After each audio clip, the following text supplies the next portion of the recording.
මේක තමයි card spring. Nope, not that one actually. මෙන්න මේකයි රියල්ම කාඩ් ස්ප්‍රින් එක. මේක කාඩ් පැක් එකකින් කරන්න පුළුවන් සුපිරිම ගණනේ කූල් ස්කිල් එක. ඉතින් මං අද කරන්න යන්නේ මෙන්න මේ ස්කිල් එක කිසියම් එක්ස්පීරියන්ස් එකක් නැතුව ඉගෙන ගන්න. Okay, day 1, hour 0. Let's do this. Okay, first try එක.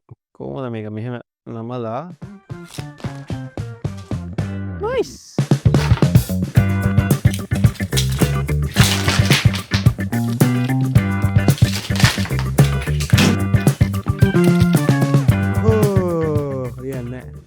coaching ගන්න වෙනවා. අද මම YouTube එකේ tutorial බලලා තේරුම් ගත්ත දෙයක් තමයි මම මෙච්චර වෙලා කරලා තියෙන වැරදි විදිහකට. ඒ කියන්නේ මේක අල්ලන්න ඕනේ මචං මේ කාඩ් පැක් එක නැමෙන්න ඕනේ මේ ඇතුල් පැත්තට.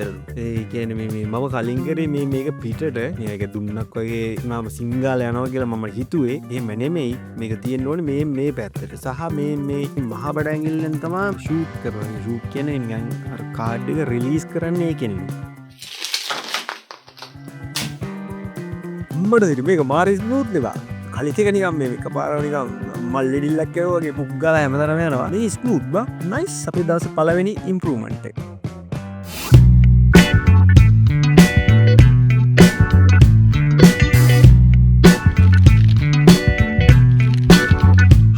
කාඩ් එක නම් මන් ටිකක් අතින් දැන් හොඳට රිලීස් වෙනවා. ඒ කියන්නේ අම්මට සිරියන ස්මූත්ලි නෙමෙයි. හැබැයි කලින්ට වඩා හොඳයි. හැබැයි මේ දැන් තියෙන ප්‍රශ්නේ තමයි බචන් මේක මේ අතින් මේ කාඩ් සෙට් එක අල්ලගන්නේ කොහොමද කියන එක. ඒ කියන්නේ වැටෙනවා. හැබැයි මං ඒකට සොලියුෂන් එකක් හොයාගත්තා. අතට මම නෙමෙයි YouTube එකේ තිබ්බේ. ඉතින් අපි කාඩ් එක අල්ලන්න මචන් අපේ නුහුරුව තින්නේ.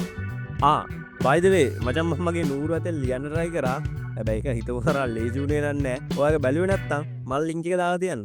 ඉතින් මචං අපේ නුහුරු අතේ මචං මේ සුලැඟිල්ල පොඩ්ඩක් යටට වෙන්න හදාගෙන මේක නිකන් බකට් එක වගේ හදාගන්න ඕන අත. ඊට පස්සේ නිකන් අර කාඩ් ටික නිකන් වැටෙනකොට මම ටිකක් අපිලිවලට වගේ වැටෙන්නේ. ඒක උත්තර අපිලිවලට වැටුණා. මේක මේ සිංගාලා අර පිළිවෙලට හදාගන්න පුළුවන්. ඒ වගේම කාඩ් ටික වැටෙන්නෙත් නෑ.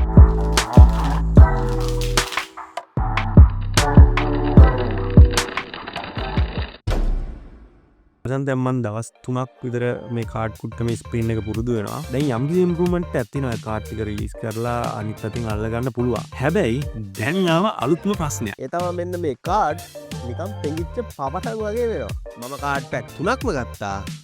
3ම මෙහෙමම තමයි. එහෙම වුණාම කාඩ් සෙට් එක ප්‍රෙෂර් එකේ රිලීස් කරන්න බැරුව යනවා.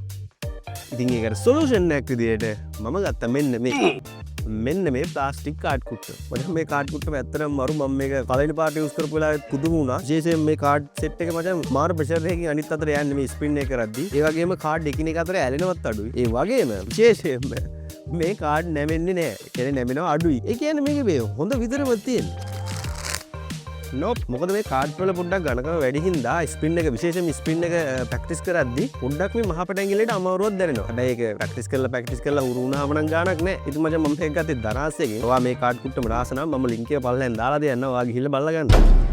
දැන් මචං මේ කාඩ් ස්ප්‍රින් එකේ යම් කිසි ලොකු ඉම්ප්‍රූව්මන්ට් එකක් තියෙනවා. දැන් මට ඕනේ මේක මෙන්න මේ පොඩියට තියෙන එක නිකන් ලොකුවට රවුමක් ගන්න. ඒක තමයි මම දැන් try කරන්නේ.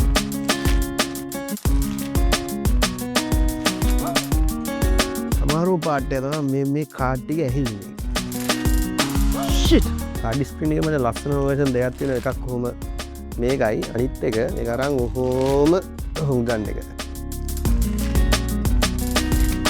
කාඩ් එකයි ඉතින් මම එහෙනම වෙලාවක් try කරලා පැයකට විතර පස්සේ this happened. හැබැයි මට ඒක ෂුවර් එකක් තිබුණා. මම ඊට පස්සේ ආයෙ පාරක් try කරා and guess what? හැබැයි මේක විශේෂයෙන්ම ලස්සන ස්ලෝ මෝෂන් එක.